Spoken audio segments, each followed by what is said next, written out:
토익이라고 하는 이 시험은 어떤 상황을 가지고 문제를 만들었다? 비즈니스 상황을 가지고 만들었지. 비즈니스에서 역시 가장 중요한 건 돈이야. 그치? 돈이 어떻게 오가는지. 왜 웃어? 어? 야, 자본주의 사회에 돈이 짱 아니야? 그치? 그럼 이 돈을 정확하게 알고 쓰자는 얘기지. 그러니까 토익이라는 시험이 만들어진 목표가 원래 일본에서 이 기관한테 의뢰한 거야. 우리가 취업을 통해서 해외 진출을 하려고 하는데 그때 영어 실력을 평가하기 위해서 시험을 좀 만들어 달라 해서 처음에 이제 만들어진 거고, 그렇게 되다 보니까 돈 관련 얘기들이 많이 나올 수밖에 없어. 그래서 여러분들이 파트 7 할 때 되게 오래 글 읽는데 오래 걸리잖아.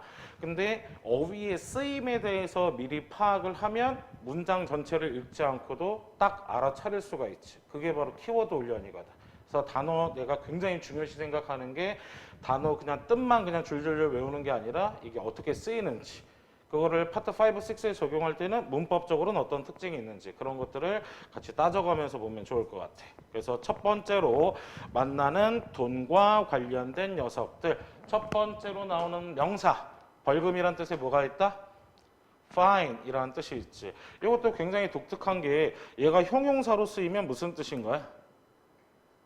좋다라는 뜻이잖아. 원래 뜻은 섬세한의 뜻인데 섬세하다 보니까 그만큼 상태가 좋다라는 뜻으로 나오게 되는 게 바로 fine이야. 근데 얘가 명사로 쓰이면 전혀 다른 분위기로 쓰이는 거지. 바로 벌금. 그래서 벌금이라고 할 때 쓰이는 단어는 fine 말고도 누굴 쓴다? 페널티라는 단어를 써.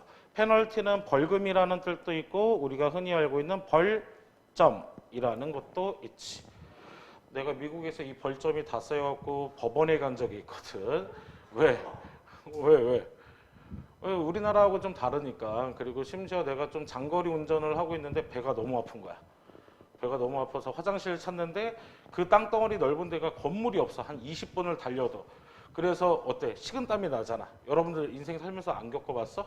내가 진짜 그런 생리 상태가 발생했는데 내가 원하는 화장실이 없을 때, 그래서 그때 음악을 크게 틀어놓고 막 달렸는데 나중에 경찰이 세우더라고. 그러면서 나 20분 쫓아왔대. 내가 사이렌을 울렸는데도 계속 못 들었대.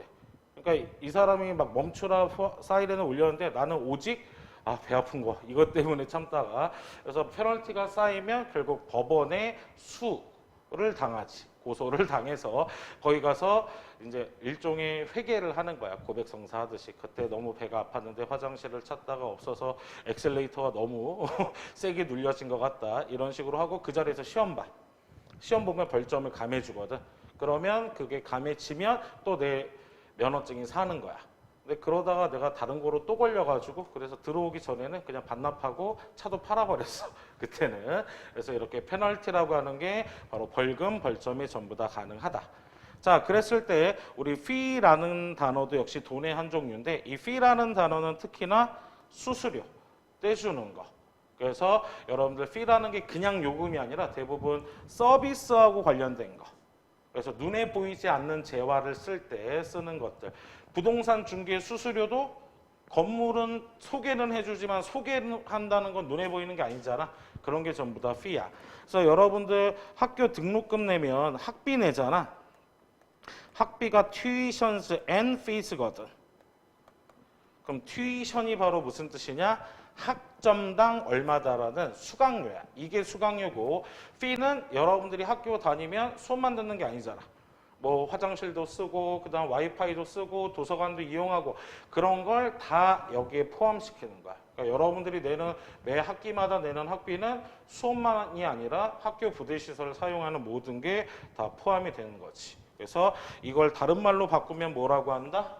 school fee라고 하게 되는 거야. 알겠지? 자, 그다음 이번에 fare라는 단어가 있는데 fare라는 단어는 운송요금이나 공공요금인데 특히나 운송, 특히 비행기나 배하고 관련된 요금을 나타낼 때 fare라고 하지. 얘는 특히나 누구랑 헷갈리면 안 돼? 요거 fare. 요건 LC에서 많이 얘기하지. 유사 발음 오답. 그래서 특히나 뭔가 공정함이나 공평함을 나타낼 때 써주는 단어들, 이런 것들을 주의해 주면 되겠다. 자, 그 다음으로 또 한번 보는 게 charge. charge가 물건 혹은 서비스 사용에 부과되는 금액인데 주로 말 그대로 이렇게 유치하지만 외워보면 될 것 같아. 공간을 차지할 때 쓰는 비용. 그거에 차지라고 보면 돼. 그래서 이 차지라는 게 특히 많이 쓰이는 게 파킹, 주차. 주차라는 게 어때? 그 네모칸 하나를 내가 차지하는 거지. 그게 바로 charge라는 돈의 개념이 된다. 근데 참고로 charge는 무슨 뜻도 있어? 동사로 채우다, 충전하다. 그래서 우리 차저가 뭐겠어? charger, 충전기란 뜻이야. 그래서 이런 식으로도 쓰일 수 있다라는 점을 기억해주고, 그 다음 charge는 채우는 거기 때문에 이 표현도 하나 알아두자. be in charge of, 뭐뭇을 담당하다. 그래서 내가 담당하는 업무 내용이 뒤에 나올 때 써주는 게 바로 charge야. 그래서 업무 내용 얘기할 때 써주는 뭐뭇을 담당하다. 영어로 어떻게 표현할 수 있다? be in charge of 라고 표현할 수 있다라는 점 같이 기억해 주면 되겠다. 정리됐어요? 자, 그러면서 우리가 또 돈이 나오는데 rate이야. rate은 시간별로 내는 요금이야. rate의 원래 뜻은 비율이란 뜻이거든. 비율이라는 게 뭐겠어? 얼마당 얼마 이렇게 나가는 거잖아. 그래서 주로 많이 나오는 게 역시나 주차비. 주차비 역시 10분당 얼마, 시간당 얼마 또는 숙박비.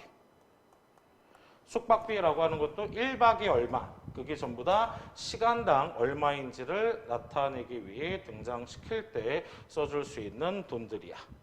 그 다음 톨이라는 건 통행료. 톨이라는 것 자체가 통과할 때 내는 돈이야. 그래서 주로 도로비나 통신요금. 이게 바로 톨이야. 통신의 통이 뭐겠어? 통과한다라는 얘기겠지. 그래서 우리 흔히 이런 식으로도 표현을 하거든. toll free number. toll free number라고 하면 무슨 뜻일까? 통신요금이 무료인 번호야. 그래서 이게 우리식의 수신자 부담 전화 번호를 나타낼 때 쓰는 말이 무엇이다? toll free number가 된다. 그래서 역시나 그 톨 밑에도 요거 하나 딱 적어두면 되겠어. 수신자 부담 번호로 내가 통신요금을 안 내도 내는 경우를 뭐라고 한다? toll free number. 자, 그 다음 expense라는 녀석이 등장을 한다. expense는 뭘 나타낸다? 비용. 비용 중에서도 주로 어떤 소비되는 비용을 나타낼 때 써주는 게 expense라는 단어. 단순 지출이다 라고 하면 뭐라고 바꿔 쓸 수 있다? cost라는 녀석하고도 바꿔 쓸 수가 있어. 그래서 요게 다 비슷하게 소비되는 지출금들이거든. 근데 그 지출 금액 중에 조금 공식적으로 쓰는 말이 누구다? expenditure. 우리가 흔히 왜 비용 처리한다고 하잖아. 회사 같은 데서. 그럴 때 쓰는 말이 expenditure고 그냥 써서 나가는 돈들은 대부분 expense나 cost라고 써주게 된다. 이 중에 cost라는 단어는 품사가 두 개야. 명사로 비용이란 뜻도 되지만 일형식 자동사로 소비하다라는 뜻으로도 쓰이니까 얘가 품사 두 개라는 점도 같이 기억해 주면 되겠다. 자, 그러면서 우리가 같이 확인을 또 해보도록 하면, 자, 여기에서 이렇게 봤을 때, 요게 이제 돈과 관련된 거잖아. 근데 이렇게 법보험 밑에 깔려 있는 건 뭐겠어? 벌금인 거지. 법에 의해서 부과된 거. 그러면 뭐라고 쓰면 돼? fine이나 penalty라고 쓰면 되고, 요거는 톨이 되는 거겠고, 이런 것들은 expenditure나 expense가 되겠지. 요거는 parking rate이라고 하지. 시간당 얼마를 나타내는 바로 비율적인 요금을 나타낼 때 써주게 된다. 자, 그래서 문제에 한번 적용을 해보도록 하면, 자, substantial이라고 하는 형용사가 나왔어. 무슨 뜻? 상당한. 얘 비슷한 단어가 이번에도 부사로 답이 됐거든. significantly. 그럼 상당한 무엇을 나타내냐? expense는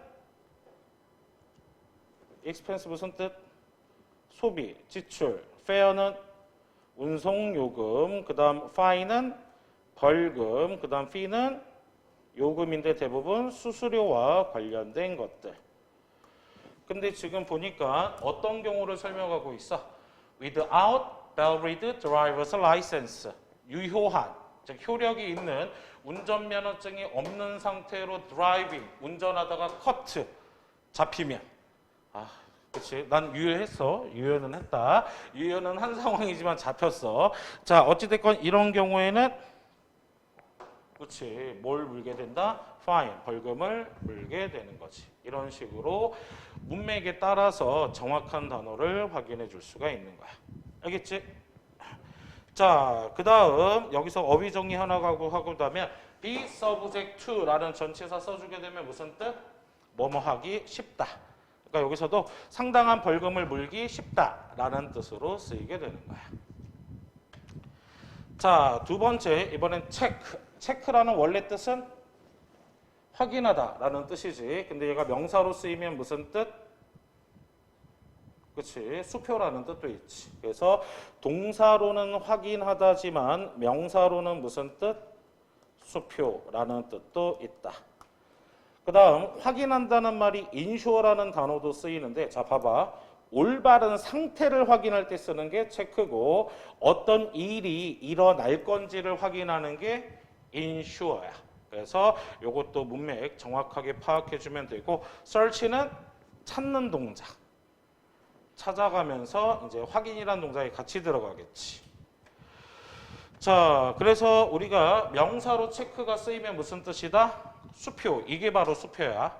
여러분들 앞에 떠 있는 거. 우리 흔히 백지수표 날린다고 하잖아. 대한민국엔 백지수표라는 말이 나올 수가 없어. 개인이나 기업이 주는 게 아니라 늘 은행을 통해서 숫자가 다 적혀져 나오지. 자기 앞 수표라고 해서. 근데 미국 같은 경우엔 아예 체크북이 다 개인마다 있어. 그래서 그걸 갖고 다니면서 여기서 써서 뜯어서 바로 주는 거야. 그래서 그걸 개인한테 주면 내가 뭐 10만 원을 껐다. 그럼 거기에 10만 원 적어서 돌려주면 되고, 또는 식당에서도 이걸로 결제하면 돼. 그러니까 잔돈을 가지고 다닐 일이 없지. 그래서 아직도 체크를 굉장히 많이 써. 그리고 심지어 얘는 ATM기 안에도 들어갈 수 있다. 그럼 ATM기가 이거를 다 인식할까? 글씨를? 아니야. 다음날 아침에 수거해 가. 다 따로 수거해서 은행에서 수기로 입력해. 그러니까 내가 입금을 해도 그게 바로 입금되는 게 아니란 얘기지. 그걸 다 해서 은행 업무 시간에 따라서 처리가 되는 형태. 그래서 지금 이런 양식들 보면 pay to the order of 땡땡, 여기다 금액을 써주고 시간 써주고 그 다음 누구한테 줄 건지, 그리고 내 서명이 들어가. 근데 이게 발행일로부터 3개월이 지나버리면 이게 무효가 돼. 그러니까 그 전에 처리를 해야 되는 거지. 자, 그래서 우리가 체크가 수표라는 명사로도 쓰이고 동사로 확인하던데, A, B, C, D의 지금 공통적인 특징은 7 months. 그럼 여기에서의 after는 전치사도 되고 접속사도 되는데, 얘네들 지금 동사로 썼겠어? 명사로 썼겠어? 명사로 썼겠지. reach는 도달하는 것, 체킹은 확인하는 것, watching은 보는 것, searching은 찾는 것. 자, 근데 보니까 finally found the perfect location. 어디를 찾았대? 완벽한 위치를 찾았대. 뭐 해보고 나니까? 확인해보고 나니까. 그래서 여기서 체킹 들어가야 되겠지. search나 이런 애들은 여기에서 기본적으로 동사로 쓰이게 되지만, 찾는다라고 했을 때는 for가 같이 주로 나오게 된다. 자, 그러면 확인이 뭐가 붙어버렸어? ing가 붙었지. 그럼 뭐란 얘기야? 동명사. 그럼 뒤에 뭐가 필요하다? 목조가 필요한데 있어 없어? 없어. 그러니까 얘를 넣을 수 없다는 얘기야. 대부분 학생들이 이런 문제가 나오면 전치사 뒤에 명사 자리니까 체킹 아니야? 이러고 넘어간단 말이야. 근데 서치 자체가 품사가 몇 개라는 걸 알아야 돼? 2개. 오히려 체크는, 체킹이라는 단어는 일반 명사가 될 수가 없다는 얘기지. 동명사로만 쓰이기 때문에 여기서는 search가 들어간다. 그래서 얘로 만든 research 있지. research도 품사가 동사도 되고 명사도 되는 거야. 품사가 몇 개? 2개인 단어들. 알겠지? 자, 그 다음 세 번째 access인데 access는 어제 시험에서도 나왔어. 그래서 얘는 어떤 접근에 대한 이야기인데 별표, 권리야, 권리. 권한이나 권리를 나타낼 때 써주는 타동사로도 쓰이고 명사로도 쓰이는 녀석이다. 자, 근데 명사일 때 보자. get access to confidential record. 기밀 문서의 접근권을 갖다. 이때 access는 쓸 수 있을까 없을까? 자, 어떤 명사가 쓸 수가 있다면 그 주변에 한정사라든지 S 같은 게 붙어야 돼. 근데 지금은 있어 없어? 없지. 그렇기 때문에 얘가 아무것도 없이 쓰였으니까 명사일 때의 특징은 쓸 수 없는 명사라는 게 특징이야. 왜 쓸 수 없느냐? 뭘 나타내니까? 권리나 권한을 나타내기 때문에 access는 쓸 수 있다 없다? 없다. 자, 그러면 우리가 비교해 볼 단어가 바로 누구? approach. approach는 시간 거리상 접근이나 또는 방법을 나타내. 방법을 나타낸다는 건 뭐 할 수 있다는 얘기? 쓸 수 있다라는 얘기. 그래서 access하고 approach하고 가장 큰 차이점은 쓸 수 있느냐 없느냐. 그래서 지금도 보면 a practical approach라고 해서 실질적인 접근 방법. 그러니까 여러분들이 애초에 접근이라고 하지 말고 access는 어떻게 하자? 접근 권한 이렇게 외우면 오히려 헷갈리지 않겠지. 그 다음 approach는 접근 방법. 토익에서 뭐 거리 재는 일이 그렇게 많지 않을 거 아니야. 어떻게 투자하는지 그런 방법들을 나타내는 거니까 approach는 접근 방법, access는 접근 권한 이렇게 기억해두면 그 뜻을 바탕으로 쓸 수 있는지 없는지를 구별해 줄 수 있다. 알겠지? 자, 그 다음 패스라고 하는 녀석은 동사로도 쓰이지만 명사일 때 무슨 뜻? 입장권, 통행권을 나타낼 때 써준다. 동사일 땐 그냥 뭐야? 지나가다. 그래서 주로 전치사 이런 녀석하고 많이 써요. pass by, 어디 옆을 지나가다. 여러분들 자유이용권이 영어로 뭐야? 프리패스. 프리패스 많이 들어봤잖아. 우리 특히 인강업체들 보면은 뭐 전 강좌 몇 개월 동안 프리패스. 그게 자유이용권. 자유롭게 내가 다 거기 통과하고 접근할 수 있다라는 얘기지. 그 다음 토익에서 많이 나오는 단어가 security pass. 이게 무슨 뜻이겠어? 보안 통행권. 그래서 왜 우리 흔히 얘기하면 뭐 이렇게 찍고 들어가는 거 있잖아. 카드 같은 걸로. 그런 게 전부 다 security pass라는 것도 같이 머릿속에 연상해두면 되겠다. 정리 됐어? 자, 그 다음 또 넘어가 보도록 하자. 자, 그 다음으로 살펴볼 수 있는 건 entrance. entrance는 뭘 나타낸다? 입장 허가를 나타내기도 하고 입구를 나타내기도 하고. 차이점은 역시 허가라는 동작은 쓸 수 없지만 입구는 쓸 수 있다라는 거. 이걸 같이 꼭 표시해 주도록 하자.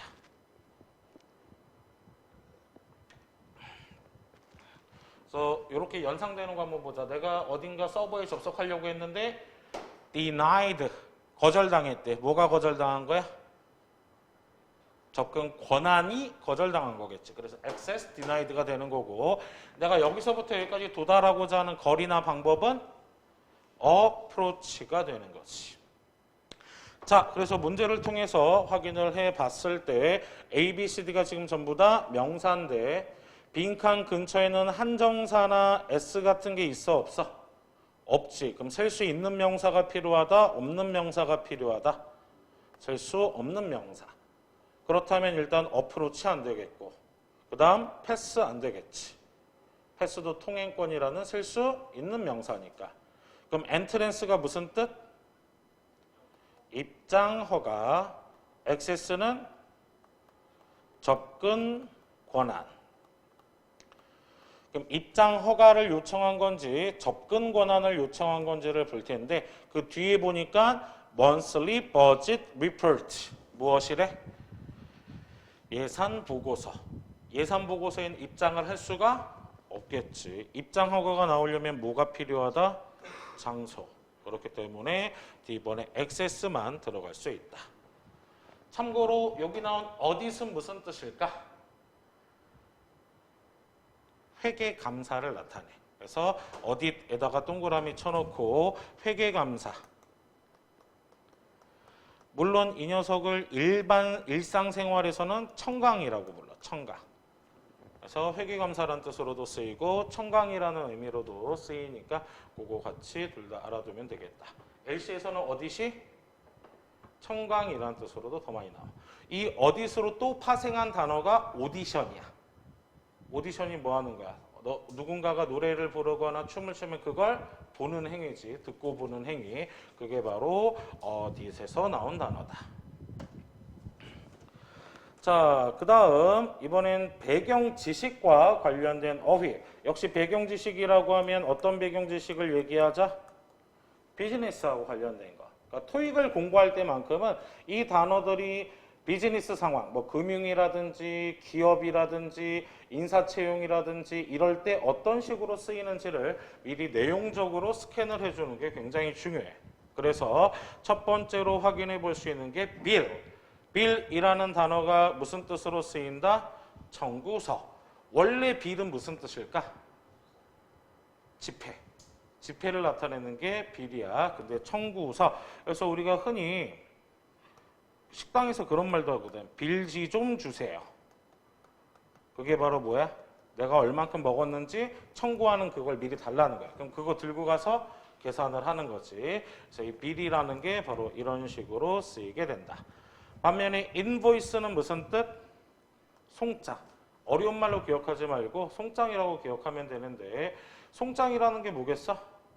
박스 안에 들어가 있는 거. 왜 여러분들 홈쇼핑이나 인터넷 쇼핑 많이 하지? 그때 택배 박스 딱 열면 그 제품에 대한 영수증 같은 거 있잖아. 그게 바로 invoice가 된다. 그 다음 bill은 뭐로도 쓰인다고? 동사로도 쓰여. 그래서 be billed to 구조로 누구누구에게 청구되다 라는 구조로도 쓰인다. 자, 그래서 청구서 내용에 어떤 애들이 들어가는지 한번 볼게요. 첫 번째, 회사명, 어떤 회사에서 발행했는지, 그 다음 고객 결제, 계좌번호, 그 다음 청구 금액, 그 다음 고객 정보 이런 것들이 들어간다는 얘기고 그러면 이런 건 파트 7의 양식 형태로 이중지문이나 삼중지문 안에 껴서 들어가게 되겠지. 그 다음 총 청구 금액도 있고 추가적인 메시지 등도 나오게 된다. 여기서 이런 단어 하나 체크해 줄까? surcharge. 써가 넘어간다는 얘기야. 넘친다는 얘기. 그래서 surcharge라고 하면 할증료. 그래서 우리 연체료도 할증료의 한 종류야. 그래서 우리 연체료라고 하면 영어로 뭐라고 한다? rate fee. 이 연체료라는 개념도 역시나 surcharge의 한 종류가 된다라는 점 기억해 주면 되겠다. 그래서 이런 식으로 파트 7에 이런 것들이 나오게 되는 거야. 이게 바로 뭐의 한 종류? 청구서의 한 종류.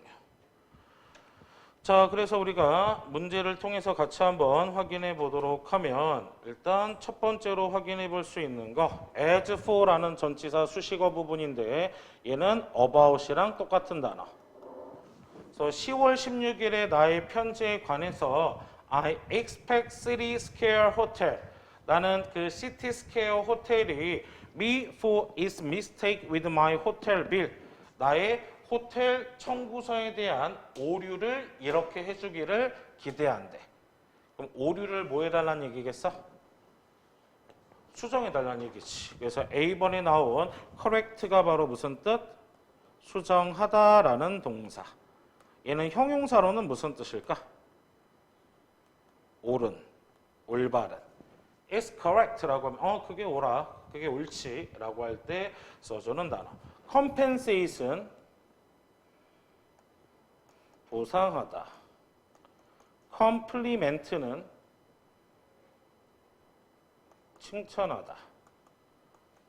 complain은 불만을 제기하다. 불만을 하다. 뭐 이렇게 동사의 뜻으로 볼 수가 있다. 그러니까 청구서에 대한 오류를 뭐 해주자는 얘기? 수정, 즉 정정해달라는 얘기니까 correct 정도가 들어갈 수가 있겠지. 만약에 보상은 왜 안 돼요? 잘못했으니까 보상할 수 있는 거 아니에요? 라고 할 수 있거든. 그러려면 이런 식으로 나와야 돼. 무엇을 목적으로 보상을 하게 되는지 바로 사람 목적어를 써주고 그리고 나서 보상하는 내용이 나와야 하는 거. 그게 바로 어떤 동사의 특징? compensate 이라는 동사의 특징이다 라는 점 확인해 주면 되겠다. 자, 그 다음 넘어가 보도록 하자. 이번엔 여행 일정표인데 실제로 놀러 가는 여행만 나타내는 게 아니라 출장도 이티너리라고 얘기를 하지. 발음은 이티너리 또는 이티너러리 또는 아이티너리 이렇게 둘 다 발음이 가능한데 주로 아이티너리라고 하면 누가 보내는 거야? 여행사. 그러니까 조금은 공식적인 폼을 가지고 있다라는 게 바로 아이티너러리가 된다. 그래서 주로 여행사 이름, 날짜별 교통수단, 일정, 여행 경비 등이 나와 있고 LV라고 하면 이때는 뭐의 줄임말? leave, 떠나는 거. AR은 arrive, 도착하는 거. FLT는 flight, 편명, 즉 비행기 종류가 무엇인지를 나타낼 때 써주는 게 바로 이런 축약형이다. 그래서 뭐랑 바꿔 써도 된다? travel schedule이랑 바꿔 써도 되는데 다만 얘가 좀 더 포멀하고 오피셜한 단어로 회사 측에서 주로 발행할 때 쓰는 거라는 점 기억해 주면 되겠어. 자, 우리 어제 시험에서도 나왔던 단어 중에 하나가 누구다? 스케줄이야. 그래서 스케줄이라고 하는 녀석이 답으로 등장하는 경우는 be scheduled for 시점 그러면 언제로 예정되어 있다. be scheduled to 부정사 언제 할 예정이다. 그래서 스케줄을 가지고 시험 문제에 낸다면 전치사 누굴 고르거나 for를 고르거나 또는 to 부정사 이렇게 두 가지 형태로 출제가 될 수 있다라는 점을 기억해 주면 되겠다. 자, 그러면 우리가 이런 식으로 나와 있는 게 대부분 아이티너러리라고 하는 여정을 나타낸다는 점 눈으로 한번 확인하고 우리는 문제를 통해서 확인해 보면 is와 to 부정사 사이니까 누굴 집어넣으면 된다? PP인 수동형을 집어넣으면 되지. 그래서 be scheduled to 부정사 구조로 써줄 수가 있더라. 자, 그 다음 넘어가 보도록 하자. 자, 그 다음 income statement라는 단어가 있는데 이건 무엇을 뜻하는 거? 손익계산서. income이 원래 무슨 뜻이야? 수익, 수입이잖아. 근데 income statement 자체로 지출한 내용하고 이런 것들이 다 같이 언급되는 게 바로 income statement다. 그래서 일단 우리 수입이라는 단어로 써줄 수 있는 것들은 누가 있다? revenue라는 단어도 내 수익, 수입을 나타내고 아까 배웠던 비용 지출 내역은 expenses로 써줄 수 있고 net income이나 net profit이라고 하면 무슨 뜻이 된다? 순수익. net이 무슨 뜻일까 원래?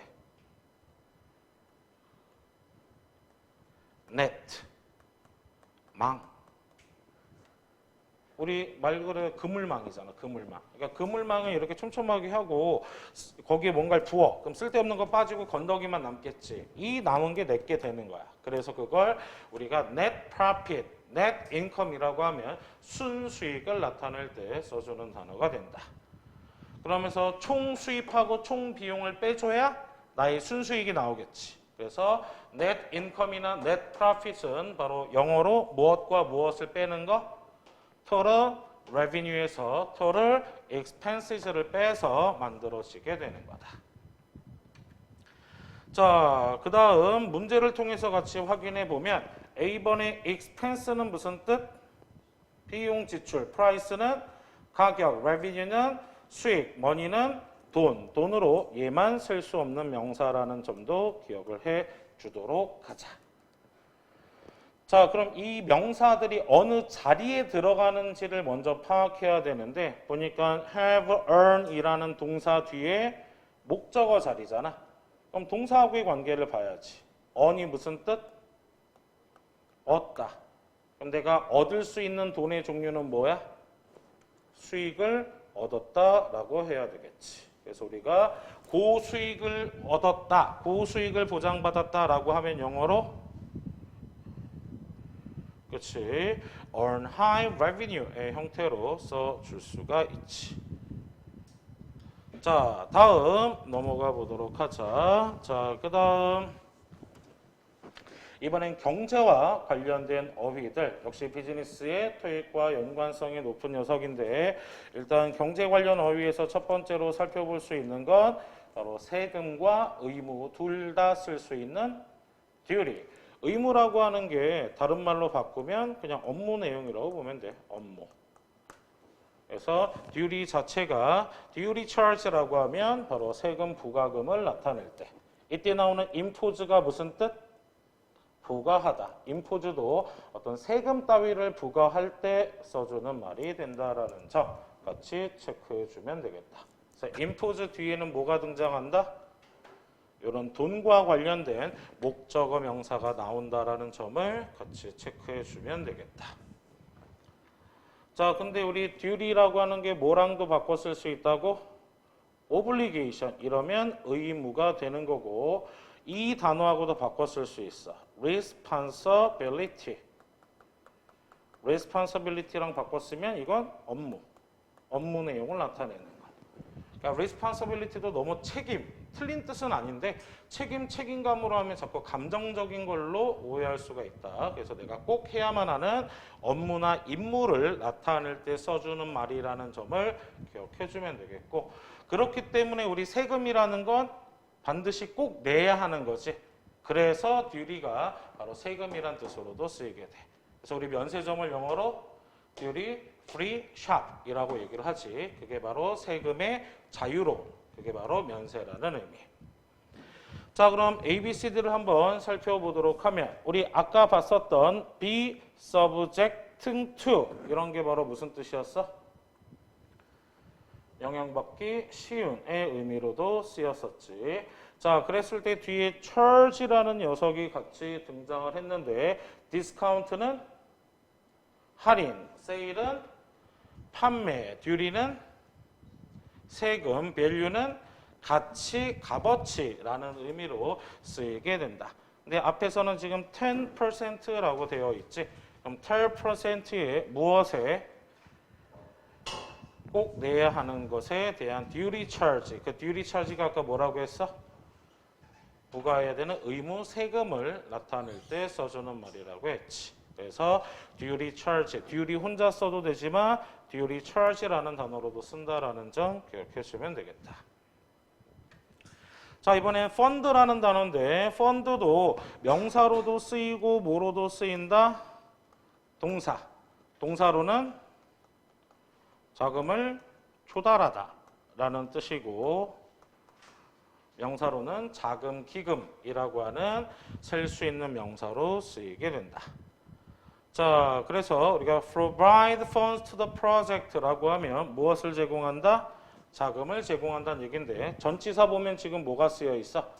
to가 쓰여 있지. 근데 간혹 가다가 이렇게 외우는 친구들 있거든. provide A with B. 이렇게 외우려면 정확하게 외워야 돼. 이때 provide는 supply랑도 바꿔 쓸 수 있는데 요 목적어 자리가 반드시 사람이나 기관이 나와야 되고 요 B가 내가 제공하는 물건이나 돈 따위가 등장해야 된다는 게 특징이야. 그래서 전치사에 따라서 명사로 나오는 녀석들이 달라질 수가 있지. 대신 만약에 전치사가 for나 to랑 같이 나온다면 그 뒤에가 사람이나 기관이 쓰인다라는 점. 그래서 provide는 특히나 전치사가 예민하고 그 전치사로 인해서 목적어가 사람이 나올 수도 있고 사물이 나올 수도 있기 때문에 그 부분을 반드시 주의해 줘야 한다.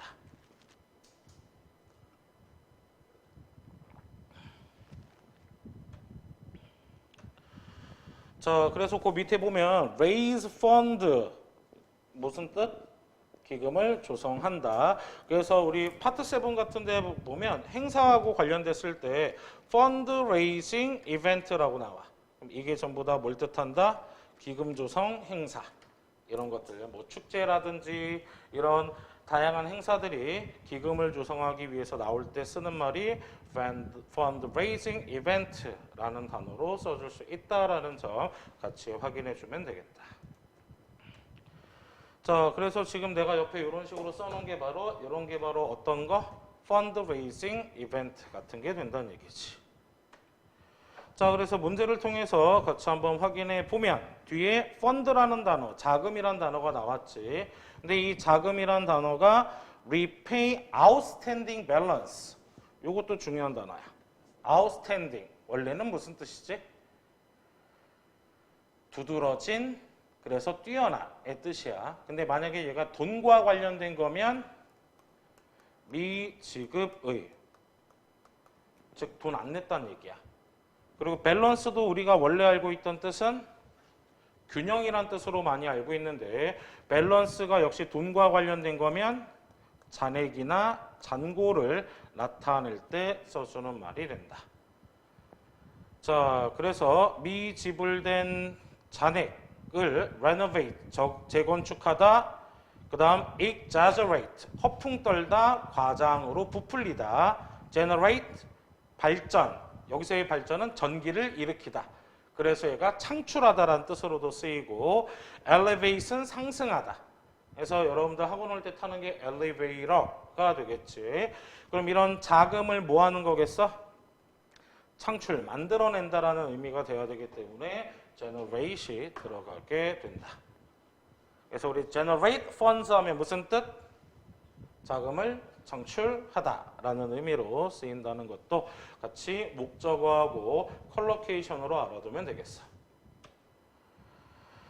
자, 그 다음 넘어가 보면 이번엔 deal이란 단어인데 deal도 품사가 명사로도 쓰이고 동사로도 쓰이고 동사일 때는 일형식 자동사로 쓰여.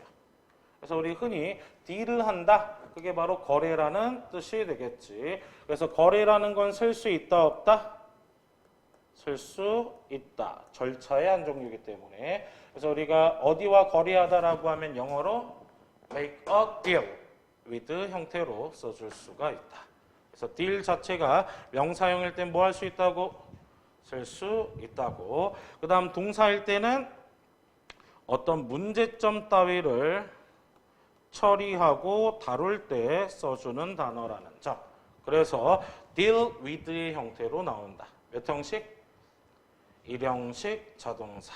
그래서 deal with the problem, deal with the issue 이런 식으로 뒤에 문제점과 관련된 명사가 나온다는 점. 그래서 전치사 뒤에 여기가 빈칸으로 나올 수도 있다는 걸 기억해주면 되겠어. 자, 그러면서 우리가 다음과 같은 문제에 적용을 시켜보도록 하면 finalize 땡땡.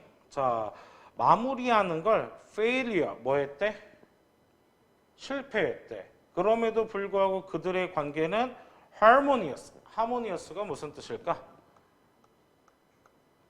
여러분들 하모니 들어봤지? 하모니. 하모니가 무슨 뜻이야? 조화. 그래서 harmonious라고 하면 조화로워. 그러니까 걔네들의 이건 실패는 했는데 관계는 되게 조화롭다는 얘기야. 그래서 deal은 무엇을 나타낸다? 거래. construction은 건축. assignment는 업무, 과제. competition은 경쟁이나 경연. deal은 거래. 그럼 둘 사이에 할 수 있는 이게 마무리되지 못했다는 건 무엇이겠어? 거래가 성사되지는 못했지만 관계는 여전히 조화롭다라는 의미로 쓰일 수 있겠지. 딜 같은 경우엔 요거 잘 기억하자. 일형식 자동사인데도 무슨 태로 자주 등장한다? 수동태. be dealt with라고 해서 이렇게 딱 문장이 끝나게 돼. 전치사 뒤인데 명사가 와 안 와? 안 오지. 자동사는 수동태가 원칙상 될 수 없지만 전치사의 도움을 받아서 전치사 뒤에 나온 명사인 목적어가 앞으로 이동하면서 수동태가 된 거기 때문에 더 이상 전치사 뒤에 명사를 위치시키지 않는다. 바로 deal with가 어떤 형태로 바뀌었을 때? be dealt with 수동태 형태로 바뀌었을 때. 자, 이번엔 네 번째 credit이라는 단어가 있는데 credit이 원래 뜻은 쌓다야, 쌓는 거. 그래서 우리 신용이나 예금이나 다 뭐 하는 거다? 쌓이는 개념이 되는 거지. 그래서 우리 지불하다라는 뜻일 때 대부분 크레딧 카드라고 해서 신용카드라는 의미로 확실히 많이 나오게 되지. 여러분들 은행 중에 신협이라고 들어봤어? 그 신협이라는 곳을 영어로 하면 크레딧 유니언이야.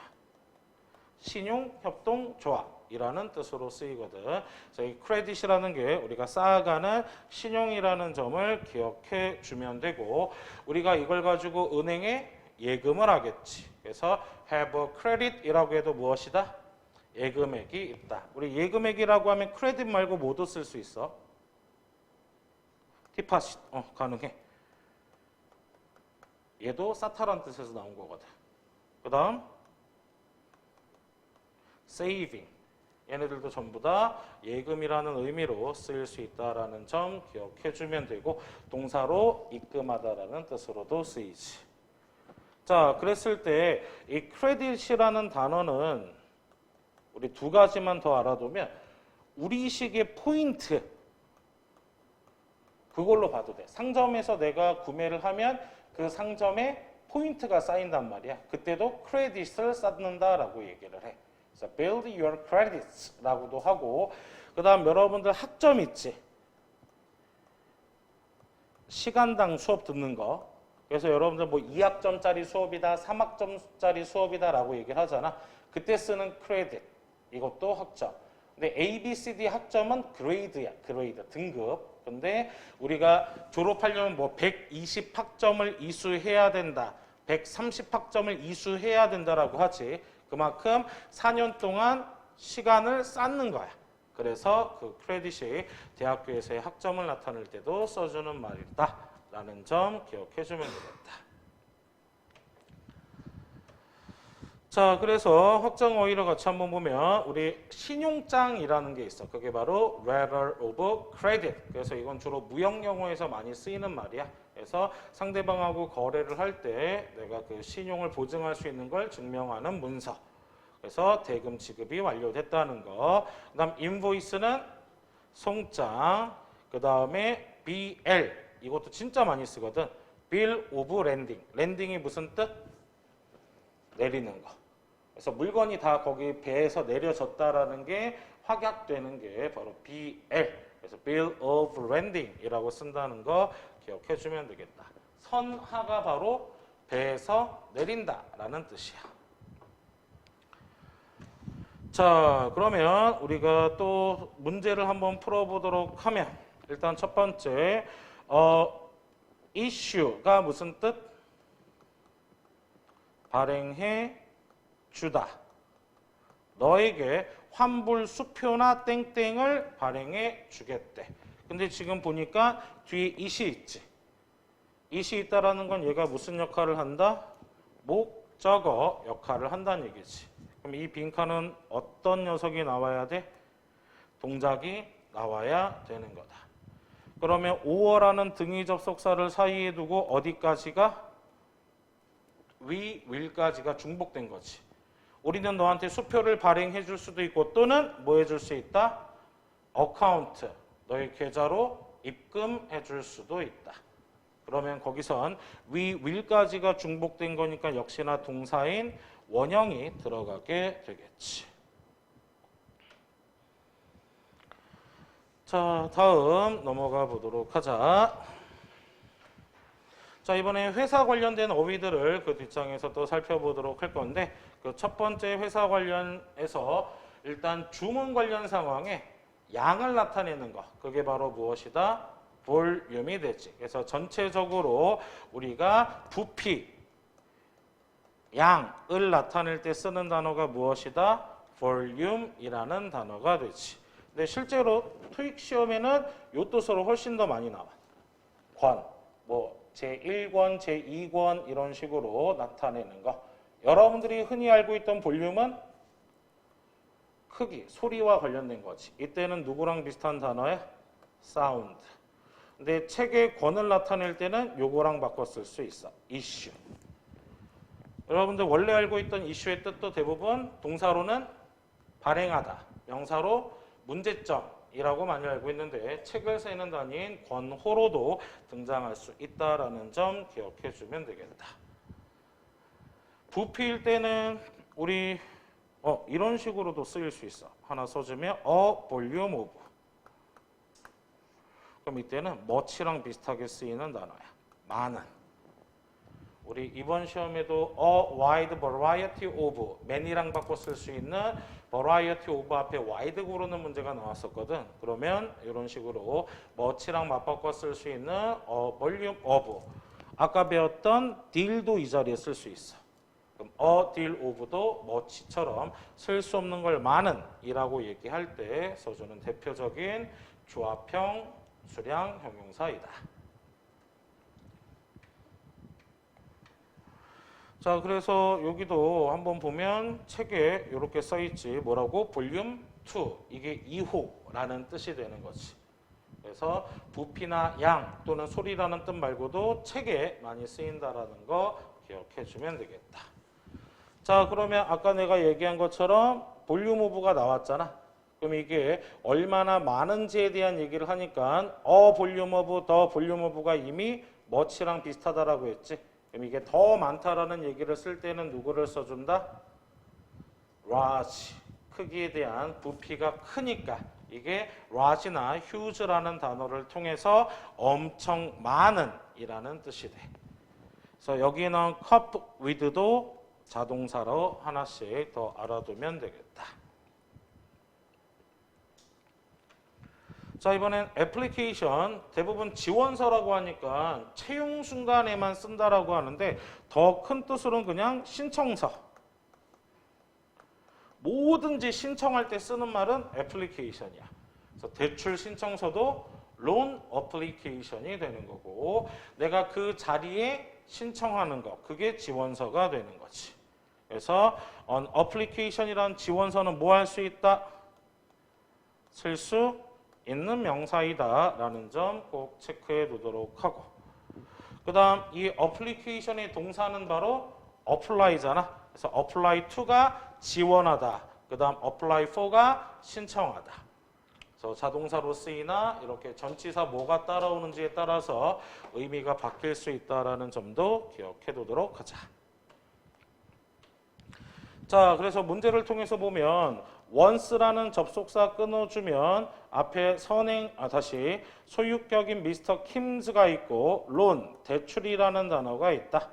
앞에 이미 동사도 있고 그럼 동사를 또 써줄 수 없다는 얘기지. 그렇다면 결국 대출 무엇을 처리한다는 얘기야?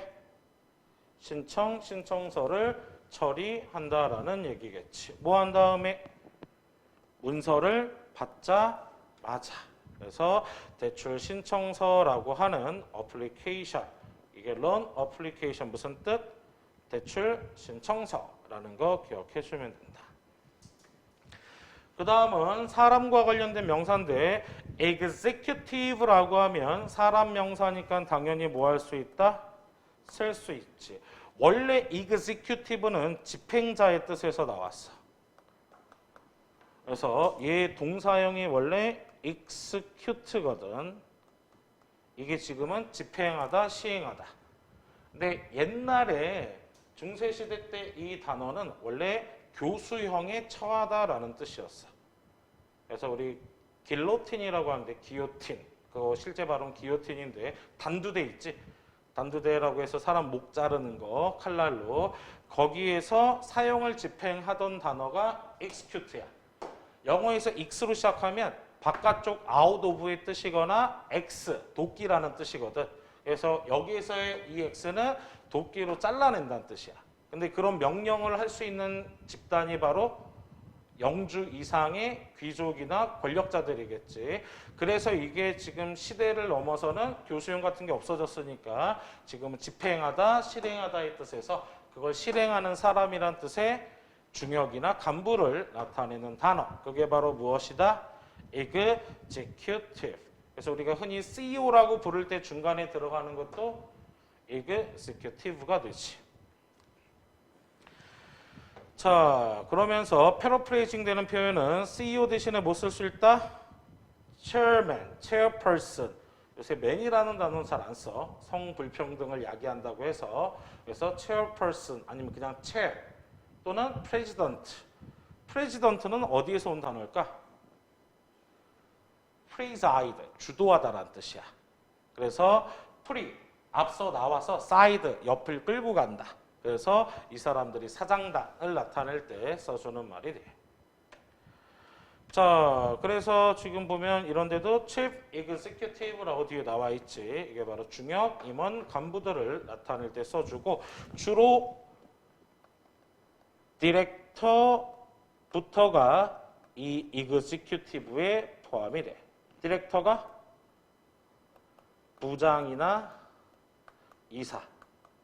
또 상황에 따라서 회사 상황에 따라서 좀 다르긴 한데 디렉터 정도가 되면 우리가 부장이나 이사급이고 그때부터를 이제 이사회에서 우리 이사회를 영어로 The Board of Directors라고 하게 되는 거야.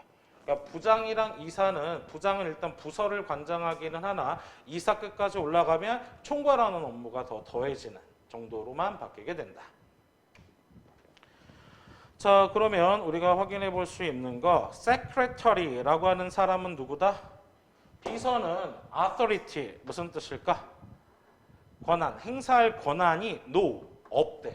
그럼 어떤 권한을 행사할 수가 없는지를 확인해 보면 되는데 superficial은 피상적인. super라고 하면 영어에서는 위를 나타내고 facial로 끝나는 건 이거의 줄임말이야. facial. 페이셜이 표면의. 그러니까 피상적이라는 건 표면 위만 서로 안다는 얘기지. 왜 우리 흔히 앞면만 아는 관계 있지. 어떤 것 같아? 근데 별로 친분은 없어. 그런 관계를 superficial relationship이라고 하거든. 피상적 관계. 그 다음 accident는 우연한. instant는 즉각적인. executive는 결정을 내릴 수 있는. 그래서 얘가 형용사도 되지만 뭐도 된다라는 거? 명사. IVE로 끝나는 영어 단어들이 대부분 이 두 가지가 다 가능해. IVE 자체가 형용사의 모양인데 얘네들을 잘라보면 동사에서 시작했거든. 그래서 IVE로 끝나는 것들은 형용사, 명사가 주로 다 되더라 라는 거 기억해주면 되겠다. 자, 그 다음 네 번째 보드인데 보드의 원래 뜻은 판자. 왜 우리 블랙보드, 화이트보드라고 하지. 그래서 판자인데 왜 여기서 이사회라는 뜻이 나왔느냐? 우리 탁상 때문에 그래. 이사진들, 결정권을 갖고 있는 사람들은 탁자에 앉아서 그런 서류들을 보고 의사결정을 하지. 그래서 보드진이라고 하면 바로 이사회를 나타낼 때 써주게 된다. 근데 얘가 동사로 쓰이면 무슨 뜻? 교통수단에 탄다라는 뜻이 돼. 그래서 우리 흔히 탑승권을 영어로 뭐라고 한다? boarding pass라고 하지. 아까 우리 배웠던 통행권. 그 다음 boarding의 탑승. 그래서 boarding pass라고 하는 단어도 바로 여기서부터 같이 파생이 된 거야. 그래서 우리 보드라는 것 자체가 원래 탑승하다는 뜻이 판자 위에 올라간다는 뜻이야. 그래서 우리 교통수단 중에 굉장히 초기에 만들어진 게 배겠지. 비행기가 더 빨랐겠어? 배가 빨랐겠어? 배가 먼저 나왔겠지. 그 배라는 게 어때? 판자 위에, 바다 위에 판자를 얹어서 그 위에 올라선 거니까. 그래서 탑승하다는 뜻이 원래 보드에서 나오게 된 거다. 자, 그럼 문제를 통해서 같이 확인해 보면 이 문제는 뭐 되게 쉬운 문제 중에 하나네. 바로 주어 다음에 누구의 자리? 동사의 자리. 그러면 C 안 되고 그 다음 보니까 주어는 단수야 복수야? 단수지. 그럼 뭐가 붙어야 돼? S가 붙어야 되겠지. 그렇기 때문에 여기에서는 단수 동사와 함께 쓰이는 intend로 들어가야 되고 intend가 무슨 뜻? 의도하다. 의도하다니까 이미 한 거 앞으로 할 거? 할 거. 그래서 투부정사를 대표적으로 목적어로 가져오는 동사라는 점도 기억을 해주면 되겠다.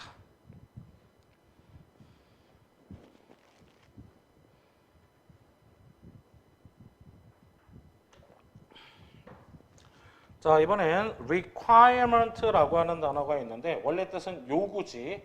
근데 요구되는 조건이기 때문에 작용 요건을 나타내고 requirement로 언급되는 항목들은 무조건 필수야. 꼭 있어야지만 합격이 된다라는 얘기. 그래서 이 requirement라고 하는 녀석은 should, must, have나 hold 이렇게 바꿔 쓸 수 있어. 둘 다 무슨 뜻이야? 반드시 가져야만 하는.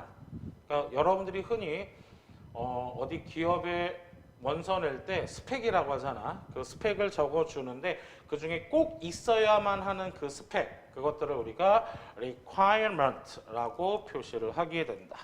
그럼 얘랑 바꿔 쓸 수 있는 단어는 qualification. 이게 역시 자격 요건. qualification이라고 얘기하는 단어 역시 꼭 필요하다 없어도 된다? 꼭 필요하다는 얘기지. 대신 공간에 빈 공간에 이런 단어 하나 써주자. quality. quality는 명사일 때 무슨 뜻? 사물한테 쓰면 품질, 사람한테 쓰면 자질. 그래서 여러분들이 품질이나 자질, 품질이란 뜻은 많이 아는데 이걸 사람한테 쓰는 뜻은 잘 모르더라고. 퀄리티 자체는 뭘 뜻하기도 한다? 자질. 즉 우리 흔히 자질을 갖춘다라고 하지. 근데 자질하고 자격하고는 서로 같아 달라? 달라. 얘는 요건으로서 딱딱 끊어지는 거고 얘는 그 품질적인 걸 살펴보는 건데 어찌됐건 둘 다 쓸 수 있는 명사라는 점까지는 기억해 주면 되겠다.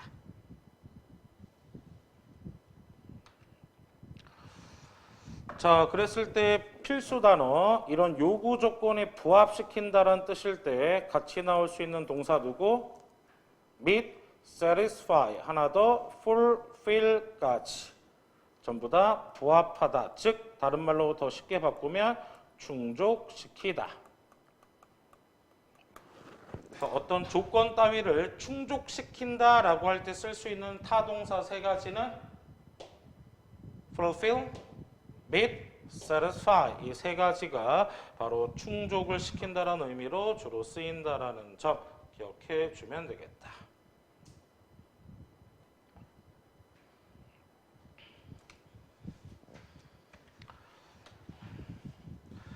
자, 그러면 이런 문제를 통해서 같이 봤을 때 regulations는 무슨 뜻? 규정이라는 뜻이 되고 그 다음 reply는 답변, requirement는 자격 요건, recommendation은 권장사항, do not meet 여기서 meet이 만나다겠어? 아니지. 무슨 뜻? 충족시키다. 이런 걸 충족시키지 못한 지원자들은 우선 제외된대. 스크린, 광탈된대. 그러면 여기서 우리가 충족시켜야 되는 건 지원자가 가져야 될 건 규정이다, 작용요건이다? 작용요건. 그러니 requirement가 들어가야 되지. 이 빈칸에 requirement 대신 누구 써도 상관없다? qualification 써도 상관이 없는 것이다.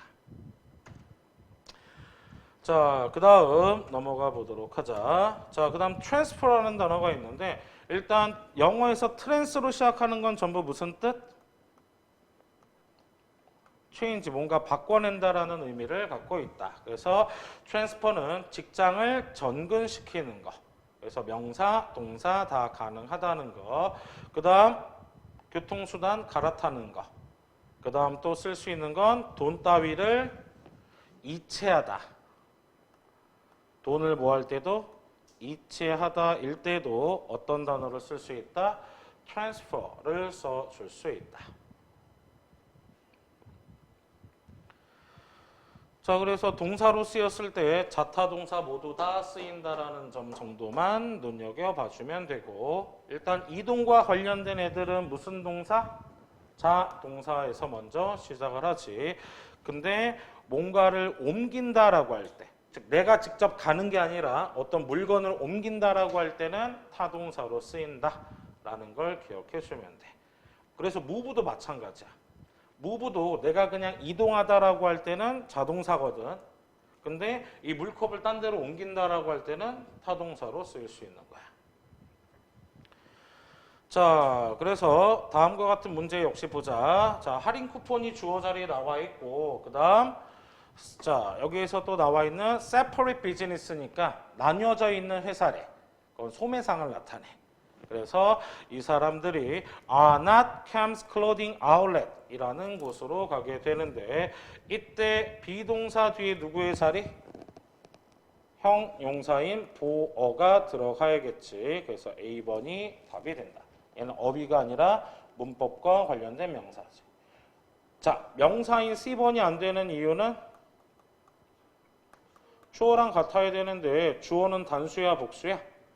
복수. 근데 이 명사에는 S가 안 붙어 있지. 그럼 서로 같지 않다는 걸 알 수 있기 때문에 오답이라는 점도 체크해 주면 되겠다. 그래서 transferable은 무슨 뜻? 이동시킬 수 있는 또는 양도할 수 있는. 남한테 우리 양도한다는 표현도 많이 쓰잖아. 내가 뭐 당첨됐는데 양도해 주겠다. 그때도 쓰는 말이 transferable. 자, 이번에 candidate이라는 단어인데, candidate은 입후보했을 경우에 후보자나 지원자를 나타낼 때 써주는 말들이다. 그래서 실제로 candidate은 그럴 때도 써. 예정자. 그래서 한국말로 하면 졸업 예정자인데 실제 의도는 무엇이냐? 학위 수여 예정자야.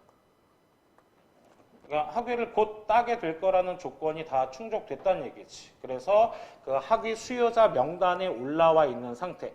예를 들면 여러분들 그런 경우 뭐 논문을 제출해야 돼. 수업은 다 듣고 다른 건 다 됐어. 근데 논문 하나 남았어. 그럴 때 주로 이제 candidate 이런 단어를 써주게 된다. 자, 그랬을 때 우리가 비교해 봐야 될 단어가 노미니. 이건 뭘까? 입후보자인데 이 노미니는 어떤 사람이냐면 타인이 추천을 해줘서 후보가 된 상태. 이게 노미니야. 물론 자기가 자기 추천할 수도 있긴 하거든. 근데 대부분 추천은 남이 해주는 걸 주로 추천이라고 하지. 그래서 우리 뭐 칸 영화제에 노미네이티드 된, 그럼 걔네들이 입후보작이 된 거지. 근데 자기들이 올리고 싶다고 무조건 올리는 게 아니란 얘기야. 근데 캔디데이트는 내가 자발적으로 할 수 있는 것들을 나타내고, 그럼 아까 나온 것 중에 어플리컨트는 지원자. 얘도 역시 자기의 의지대로 신청을 한 사람을 어플리컨트라고 하지. 그러니까 어플리컨트하고 캔디데이트의 차이 정도는, 어플리컨트는 일단 신청을 했다는 거에 포커스가 있고, 캔디데이트는 신청해서 내가 명단에 올랐다는 거까지를 알려주는 게 캔디데이트 정도가 된다. 정리됐어요? 자, 그러면 역시 문제를 통해서 같이 확인해 봤을 때 to find qualifying. qualifying 무슨 뜻? 자격을 갖춘 find 찾는 게 impossible 하다라고 하대. 그러면 어떻다는 얘기야? 자격을 갖춘 누가 필요해? 사람이 필요하지.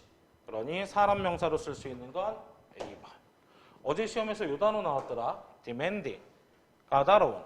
까다로운 무엇일 수도 있고 사람, 사물 다 쓸 수 있지. 어제 시험에서는 그런 문맥으로 나왔어.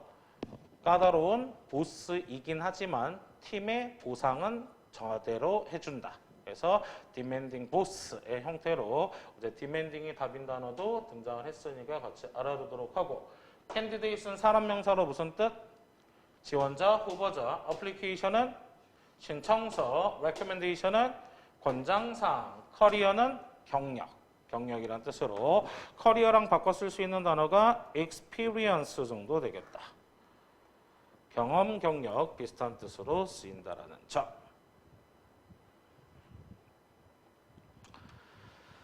자, 그래서 우리 demanding 양쪽 사이에 뭐하고 뭐가 있었지?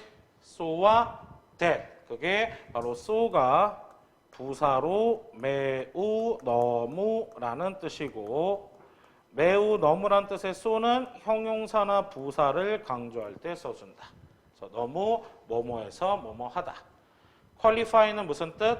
자격을 부여하다. qualifying은 자격을 부여하는, qualified는 자격을 갖춘. 그래서 적합한 후보자를 나타낼 땐 대부분 qualified가 훨씬 더 많이 쓰인다는 점 기억해두면 되겠지. 자, 이번엔 commitment라는 뜻인데 commitment는 뭐랑 바꿔 쓸 수 있다? devotion 또는 dedication. 이번에도 시험 문제로 답이 됐던 contribute의 명사형인 contribution까지. 뭔가 헌신한다는 건 기여하고 공헌한다는 뜻 다 똑같은 말이거든. 그래서 시험 문제에 회사 상황에서 사람에 대한 평가를 할 때 많이 나오는 단어고 약속이란 뜻으로도 쓰일 수 있어. 그래서 make commitment라고 하면 약속하다. 그럼 이때는 뭐랑 바꿔 써도 된다? promise라는 단어 바꿔 써도 무방하다라는 거 기억해 주면 된다. 자, 얘네들의 공통적인 특징이 기여, 헌신, 공헌이라는 애들은 항상 뒤에 전치사 to와 함께 쓰인다는 거. 그 말은 투부정사가 아니라 전치사라는 건 미래 시점하고는 상관이 없다라는 얘기야. 그러니 앞으로 할 것이 아니라 이미 해본 것에 대한, 즉 이미 보고 판단한 결과를 나타내는 게 헌신 또는 기여라는 말이기 때문에 뒤에는 투부정사가 아니라 누가 붙는다? 전치사 to가 따라온다라는 점 기억해 주면 되겠다. 근데 요 뜻일 땐 다르지. 약속이란 뜻일 땐 이미 한 거야, 앞으로 할 거야? 앞으로 할 것. 그렇기 때문에 뒤에 누가 나온다? 투부정사. 그러니까 빈칸 뒤가 전치사 to인지 투부정사의 to인지에 따라 이 뜻을 구별할 수 있다는 얘기야. 전치사 to면 무슨 뜻?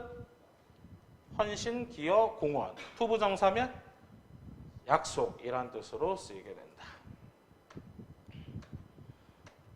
자, 그래서 역시나 문제를 통해서 확인을 해보도록 하면 to가 포인트가 되겠네. 이게 전치사의 to인지 투부정사의 to인지. 그럼 앞문장들을 한번 해석해보면 고객들은 have come to count more 하게 됐대. 하러 왔대. count on 무슨 뜻? 믿다, 의지하다. 그래서 역시나 count on하고 바꿔 쓸 수 있는 게 depend on이나 rely on 이란 단어랑 바꿔 쓸 수 있다. 그래서 우리의 땡땡에 더 믿을 수 있게 되다라는 뜻인데 약속에 믿는 거야? 우리의 헌신을 믿는 거야? 헌신. 뭔가 보여야 믿겠지. 하지도 않았는데 믿을 수는 없으니까. 그럼 헌신이란 의미로 쓰였기 때문에 여기에서의 to는 무엇이 된다? to는 전치사로 쓰여야 한다라는 얘기지. 그래서 품질 자질이냐 자격 사항이냐 이런 의미로도 쓰이게가 된다. 알겠지? 그래서 이게 약속이냐 기여냐에 따라서 달라지겠지만 여기서는 우리의 품질에 대한 무엇? 공헌, 헌신을 더더욱 믿어주게 된다라는 뜻의 A번이 되지. 일단 소비자니까 자격 요건하고는 상관이 있어 없어? 없지. 내가 뭐 물건 슈퍼에 사러 가는데 자격 요건 지켜야 돼? 돈만 있으면 되겠지. 그래서 여기서는 고객이기 때문에 자격사항보다는 품질에 헌신을 다하고 노력했다라는 의미와 짝을 맺으면 된다. 자, 그다음 포트폴리오라는 말을 역시나 많이 들어봤을 텐데 이게 일반적으로는 작품집이란 뜻이거든. 근데 이게 금융으로 쓰이면 분산투자. 그러니까 여기저기로 나눠서 하는 거야. 그래서 포트폴리오 자체가 원래 뜻은 사진첩이나 분류첩을 나타내는데 이걸 그 첩에 분류하듯이 나눴다라고 해서 금융에서는 분산 투자를 나타낼 때 써주게 된다. 그래서 뭐 예를 들어 내가 돈이 1,000만 원 있으면 주식에는 이렇게, 그 다음에 뭐 금에는 이렇게, 부동산에는 이렇게, 현금은 얼마 보유한다. 이렇게 나눠서 보는 걸 뭐라고 한다고? 포트폴리오라고 하게 되고, 얘도 역시 명사도 되지만 동사로도 쓸 수 있다라는 점 역시 체크해 두면 되겠지. 그래서 지금 보면 포트폴리오니까 누구의 자리야? 형용사의 자리인데 두 가지가 들어갈 수 있겠지. 밸런스드냐, 밸런싱이냐. 그러면 여기서 밸런스드와 밸런싱, 분사로도 쓰이지만 밸런싱 자체가 형용사로 무슨 뜻? 균형을 잡는. 아까 디맨딩처럼 까다로운 이런 식으로 밸런싱 자체가 형용사로 균형을 잡는 의 뜻이 되기 때문에 균형을 잡는 형태. 그 다음 밸런스드는 균형이 잡힌 상태. 자, 그러면 같이 한번 보도록 하자. 스탁, 그 주식에 대한 분산 투자를 빌드, 뭐 한대? 쌓는데. 그러면 이미 뭐 된 거? 딱 나뉘어지고 결정이 난 부분을 나눠야 되겠지. 그러면 밸런스드와 밸런싱 중에서 누굴 쓴다? 밸런스드를 써줘야 한다는 얘기. 그러니까 균형이 딱 잡힌 포트폴리오를 구축한다. 밸런싱이면 얼마나 나눌지 아직 몰라. 그치? 균형을 잡아가고 있는 거기 때문에. 그래서 여기에서는 균형 잡힌이라는 의미로 바로 밸런스드라는 수동형 문사가 쓰여야 한다. 알겠지? 자, 오늘 요 정도까지 살펴보도록 할 거고, 오늘 비가 좀 많이 와서 애초에 1교시를 좀 늦게 시작해서 오늘 1시간으로 축약을 해서 진행을 했어. 보면은 우리가 평소에 알고 있던 단어들도 있었지만 걔네들의 의미가 비즈니스 상황에서는 어떻게 달라지는지, 뒤에 to가 전치사인지 투부정사에 따라서 바뀌는지, 자동사냐 타동사냐에 따라서 또 달라질 수 있다는 걸 확인했지. 그래서 그런 부분들을 여러분들이 파악해 주면